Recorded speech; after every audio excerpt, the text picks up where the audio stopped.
Indian Muslim star Rocky. ഈ രണ്ട് വാർത്തകൾ നിങ്ങൾ ശ്രദ്ധിച്ചിരുന്നു. പശു ആയിരുന്നല്ലോ മനുഷ്യന്മാരെ കൊല്ലാൻ വേണ്ടി സംഘപരിവാർ ഇന്ത്യയിൽ ഉപയോഗിച്ചിരുന്ന ഏറ്റവും വലിയ ആയുധം, പ്രത്യേകിച്ച് മുസ്ലിങ്ങളെ. ആ കാർഡ് തിരിച്ചിടുന്നു. റിവേഴ്സ്. ഒന്ന് ബംഗാളിലാണ് സംഭവം. പശുക്കളെ കൊണ്ടുപോകുന്ന സംഘപരിവാർ അനുയായികൾ ഉൾപ്പെടുന്ന ആളുകളുടെ വാഹനം ചില മുസ്ലിങ്ങൾ തടയുന്നു.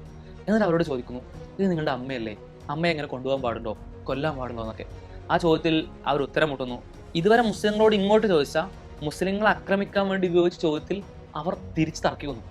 രണ്ടാമത്തെ സംഭവം, ഉത്തരേന്ത്യയിലെ ചില മുസ്ലിം സംഘടനകൾ കേന്ദ്രത്തിന് മെമ്മോറാണ്ടം സമർപ്പിക്കുന്നു. മെമ്മോറാണ്ടത്തിൽ ആവശ്യം എന്ന് പറഞ്ഞാൽ ഗോവധം പൂർണ്ണമായിട്ട് നിരോധിക്കാനും പശുവിനെ ദേശീയ മൃഗമായിട്ട് പ്രഖ്യാപിക്കാനൊക്കെയാണ്. ഒപ്പം തന്നെ ഉത്തർപ്രദേശ് സർക്കാരിനും ചില ആളുകൾ അപേക്ഷ സമർപ്പിക്കുന്നുണ്ട്. ഇതുവരെ ഗോ സംരക്ഷണവും ഗോവധ നിരോധമൊക്കെ പറഞ്ഞ് ഇങ്ങോട്ട് ഭീഷണി മുടക്കിയിരുന്ന ആളുകൾ ഈ ചോദ്യത്തിന് മുമ്പിൽ ബബ്ബബ് പറയുന്നു. മറുപടി പറയാൻ അവർ പതറിപ്പോകുന്നു. ഗോ സംരക്ഷണത്തിന്റെ വിഷയമൊക്കെ സംസ്ഥാനങ്ങളുടെ അധികാരത്തിൽപ്പെട്ട കാര്യമാണ്, അത് അവർ തീരുമാനിക്കട്ടെ എന്ന് പറഞ്ഞ് കേന്ദ്രം തടി തപ്പുമ്പോൾ ഞങ്ങളുടെ അമ്മയാണത്, ഞങ്ങളുടെ അമ്മയെ എങ്ങനെ നോക്കണമെന്ന് ഞങ്ങൾക്കറിയാം എന്നാണ് UP മുഖ്യമന്ത്രി യോഗി ആദിത്യനാഥ് മറുപടിയായിട്ട് പറഞ്ഞത്. ഈ മറുപടികൾ കേട്ടിട്ട് നിഷ്കളങ്കരായിട്ടുള്ള ഹൈന്ദവ വിശ്വാസികൾ പോലും ചോദിക്കാൻ തുടങ്ങിയിട്ടുണ്ട്, നിങ്ങൾക്ക് ഗോ സംരക്ഷണമാണ് ആവശ്യമെങ്കിൽ, നിങ്ങളുടെ ലക്ഷ്യം അതാണെങ്കിൽ നിങ്ങൾ എന്തുകൊണ്ട് ഇത് ചെയ്യുന്നില്ല, എന്തുകൊണ്ട് പശുവിനെ ദേശീയ മൃഗമായിട്ട് പ്രഖ്യാപിക്കുന്നില്ല? ഉത്തരം ലളിതമാണ്. അവരുടെ ഉദ്ദേശത്തിൽ പശുവിനെ സംരക്ഷിക്കുക എന്ന് പറയുന്നൊരു കാര്യമില്ല.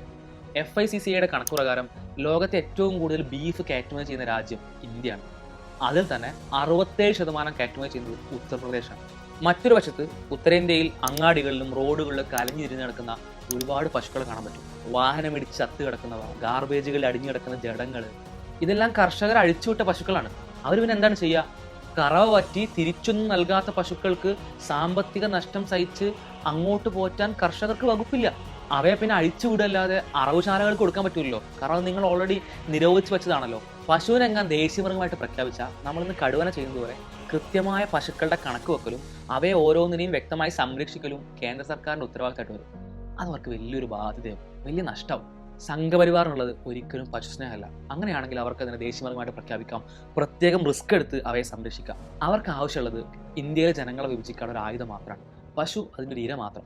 ആക്രമിക്കാനും കലാപം ഉണ്ടാക്കാനും ഉദ്ദേശിച്ച സ്ഥലങ്ങളിൽ എന്തിൻ്റെ ഇറച്ചിയാണെങ്കിലും അവർ ആ ആക്രമവും കലാപവും നടത്തിയിരിക്കും.